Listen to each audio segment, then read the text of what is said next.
ఎవరు తిట్టినా నేను లెక్క పెట్టుకోను. నేను బతికేది మీకోసరం.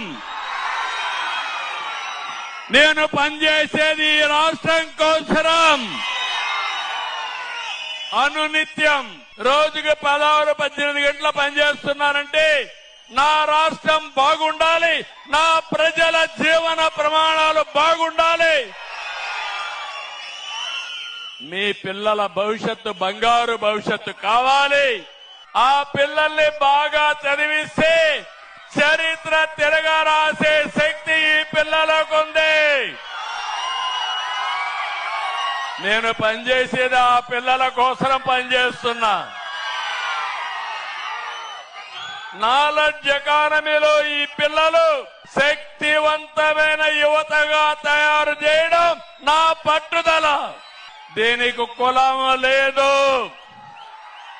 మతం లేదు, ప్రాంతం లేదు.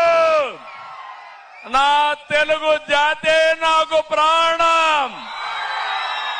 ఈ తెలుగు జాతి కోసమే నా జీవితం.